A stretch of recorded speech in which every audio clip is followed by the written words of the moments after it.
राधे राधे आप सभी को। कैसे हो आप सब लोग? आशा करती हूँ कि आप सब लोग अपने घर पे बहुत अच्छे होंगे और मैं तो बिल्कुल ठीक हूँ। तो स्वागत है मेरे गृहिणी कविता सिंह ब्लॉग पर।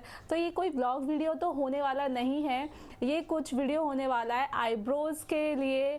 आईब्रोज़ घर पे कैसे कर सकते हैं और अपने फॉरहेड घर पर कैसे कर सकते हैं और अपर लिप भी कैसे कर सकते हैं।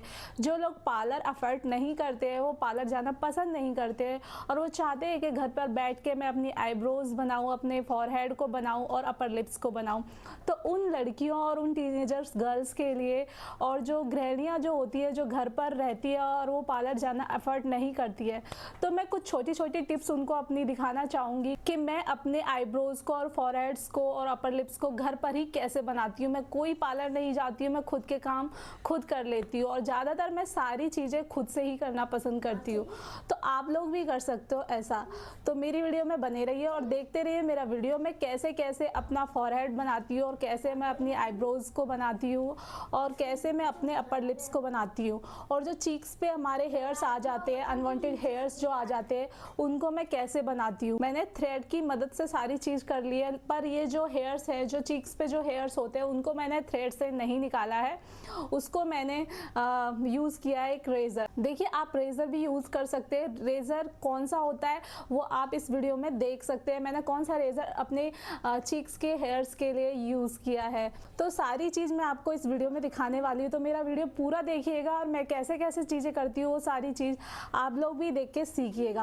देखिए कितने सारे हेयर्स आ चुके हैं मेरे फॉरहेड पे, बहुत ज़्यादा हेयर ग्रोथिंग होती है मेरे, सबसे ज़्यादा फॉरहेड पे ही हेयर ग्रोथिंग होती है, आईब्रोज़ पे नहीं होती है। आईब्रोज़ पे तो थोड़े-थोड़े बाल ही आते हैं, सबसे ज़्यादा अपर लिप्स और मेरा फॉरहेड ही सबसे ज़्यादा हेयर से भर जाता है। देखिए आप लोग भी अपने फॉरहेड को अपने घर पर खुद से कर सकते हैं। तो सबसे पहले मैं अपना फॉरहेड सबसे पहले करूँगी, क्योंकि वहाँ पे ज़्यादा हेयर ग्रोथिंग है, तो सबसे पहले मैं स्टार्ट फॉरहेड से ही करूँगी, बाद में मैं आईब्रोज़ पर जाऊँगी। देखिए कितने सारे हेयर्स दिखाई दे रहे हैं। तो सबसे पहले हमें एक थ्रेड लेना है, कॉटन का थ्रेड होना चाहिए आपके पास। एलोवेराज के कॉटन के भी थ्रेड्स आते हैं, उनको भी आप लोग ले सकते हैं। तो देखिए सबसे पहले जब हम खुद की आईब्रोज बनाते हैं तो कुछ इस तरीके से उस धागे को पकड़ना होता है, डबल लेयर लेके उस धागे को कट करके हमें उसे जॉइंट करना होता है। तो देखिए यहाँ पे मैंने इस धागे को जॉइंट कर लिया। अब आप लोग सोचोगे कितना बड़ा धागा होता है, तो इसको ज्यादा बड़ा नहीं लेना होता है, 10 सेंटीमीटर डबल धागा होना चाहिए और इसे अंदर की तरफ फोल्ड नहीं करना है, आपको बाहर की तरफ फोल्ड करना है। आपको पूरी 7 टाइम काउंटिंग करके इसे फोल्ड करना है। कुछ इस तरीके का हो जाएगा, इसमें इतने अंठे लग जाएंगे।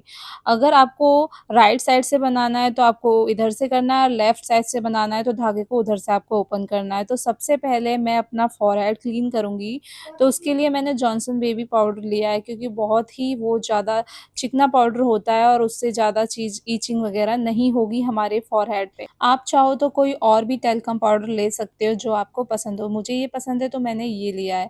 तो अभी मैं आईब्रो को बाद में करूंगी, तो सबसे पहले मैं फॉरहेड करूंगी। तो मैं सबसे पहले फॉरहेड करूंगी राइट साइड वाला। जब हम राइट साइड का फॉरहेड करते हैं तो हेयर ग्रोथ जो होती है वो राइट साइड में होती है, तो जो हमारी हेयर ग्रोथ है उसके अपोजिट में धागा चलाना है, यानी कि हमें लेफ्ट साइड से धागा राइट साइड की तरफ चलाना है, क्योंकि हेयर जो ग्रोथ है वो राइट साइड को जा रही है, तो अपोजिट साइड से ही हमें धागा चलाना है। और ये बात आपको ध्यान रखनी पड़ेगी, क्योंकि अगर आपके हेयर ग्रोथ राइट साइड से ही है और आप राइट साइड से ही थ्रेड चलाओगे तो हेयर्स रिमूव नहीं होंगे, इसलिए आपको इस तरीके से अपने हेयर्स रिमूव करने पड़ेंगे। तो मेरा राइट साइड का तो फॉरहेड डन हो चुका है और अभी मैं करूँगी लेफ्ट साइड का। तो जब हम लेफ्ट साइड का फॉरहेड क्लीन करेंगे तो उसके जो हेयर्स है लेफ्ट साइड में जा रहे हैं, तो हमें राइट साइड का धागा चलाना पड़ेगा, ताकि जो हेयर्स हैं वो धागे में फंसें और एकदम क्लीन हो। तो आप लोगों को इन छोटी छोटी बातों का ध्यान रखना पड़ेगा, तभी आप अपने फॉरहेड घर पर कर पाओगे। तो ये टिप्स हैं मेरी आप लोगों के लिए। और मुझे बहुत दर्द हो रहा है अपने अभी हेयर्स बनाने टाइम,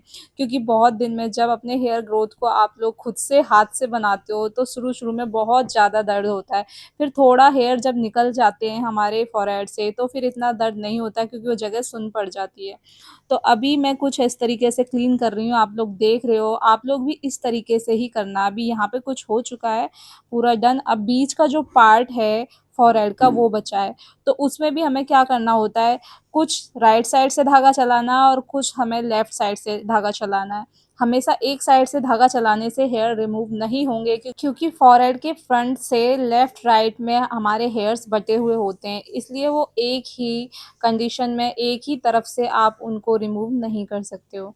तो अभी मेरा देखिए फॉरहेड पूरा डन हो चुका है। अब आ गई है आईब्रोज़ की बारी, अब करेंगे आईब्रोज़ को।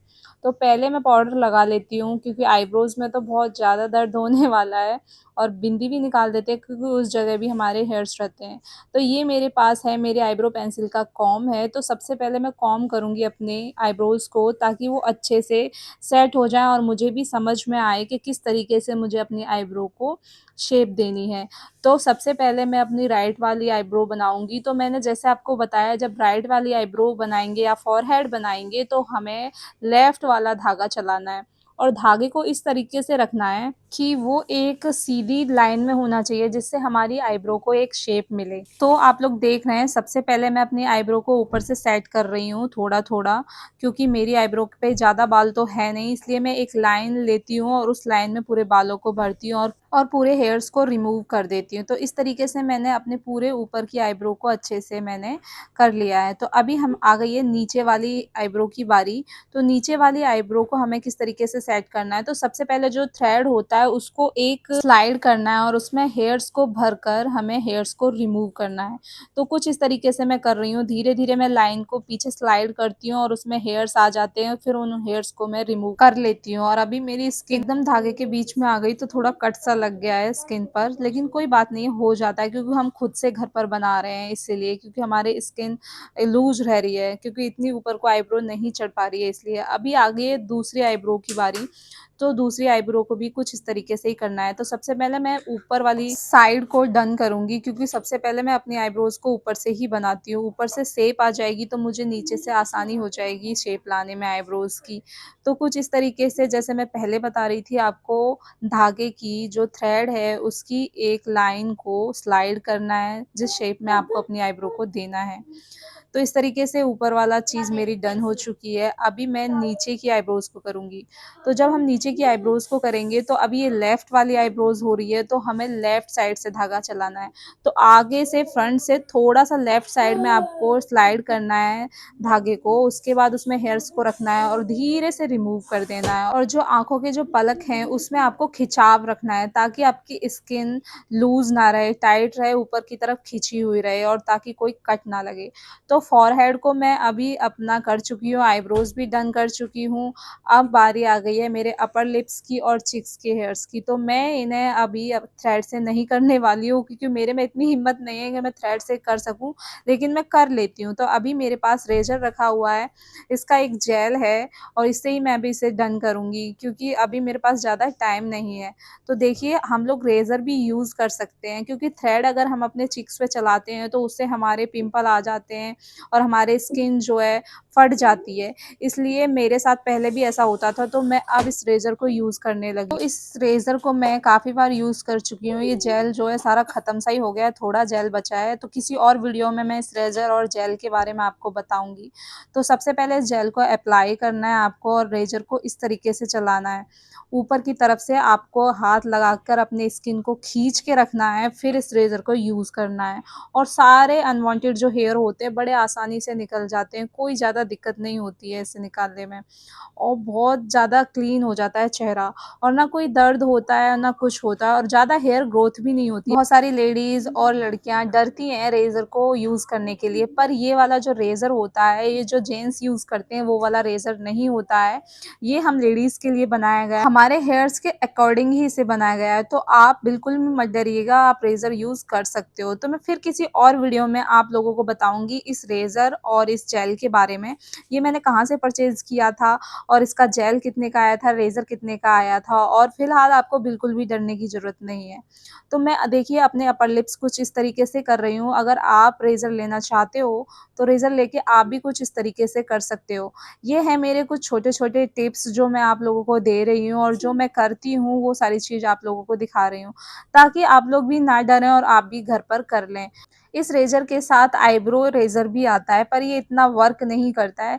लेकिन जब मैं थ्रेडिंग कर लेती हूँ और कुछ-कुछ कहीं-कहीं हेयर जो बच जाते हैं, वो मैं इस रेज़र से रिमूव कर लेती हूँ। तो ये तो बहुत ही अच्छा है, इसका फ़ायदा ये तो है, लेकिन अच्छे से आप इसे नहीं निकाल सकते हो घर पर। तो चिक्स के भी हेयर्स मेरे रिमूव हो चुके हैं और अपर लिप्स के भी हेयर रिमूव हो चुके हैं, तो सारी हेयर्स मेरे रिमूव हो चुके हैं। फॉरहेड हो चुका है, मेरी आईब्रोज़ हो चुकी हैं, चिक्स हेयर रिमूव हो चुके हैं। तो अब मैं अपना मुँह धो लेती हूँ क्योंकि बहुत चिपचिप हो गया है मुँह, अब मुँह धो लेते हैं। और अब इसके बाद थोड़ी-सी जलन होती है हमारे चेहरे पर, तो इसके लिए मैं क्या करूँगी, मेरे पास पतंजलि एलोवेरा जेल रखा हुआ है केसर वाला, तो मैं इसे यूज़ करूँगी अभी, ताकि ये मेरे को ठंडक सी दे। ये मेरा फ्रिज में रखा हुआ था, तो फ्रिज वाला एलोवेरा जेल मैं यूज़ कर रही हूँ ताकि ये ठंडक सी रहेगी और मेरा चेहरा एकदम मॉइस्चराइज़र भी हो जाएगा अच्छे से। और जो कहीं-कहीं कुछ कट हुआ होगा, क्योंकि मेरे चेहरे पर अभी पिंपल हो रहे हैं 1-2, तो उस पे थोड़ा-सा इचिंग होती है मुझे तेज़ी से। तो मैं इस जेल को लगा लूँगी तो मेरी स्किन हाइड्रेट हो जाएगी और जो भी कुछ परेशानी होगी वो नहीं होगी। तो ये सारी चीज़ करने के बाद एक अच्छी-सी लेयर कोई भी जेल की लगा सकते हो आप, एलोवेरा जेल कोई-सा भी हो, मेरे पास ये था तो मैंने ये लगा लिया है। तो मैं अभी इसे 15-20 मिनट के लिए सूखने के लिए छोड़ दूँगी। कैसा लगा आपको ये मेरा ग्रूमिंग वीडियो? अगर अच्छा लगा हो तो मेरे वीडियो को लाइक करिएगा, मेरे को कमेंट करिएगा और मेरे वीडियो को शेयर करिएगा। तो बहुत-बहुत धन्यवाद मेरा वीडियो देखने के लिए।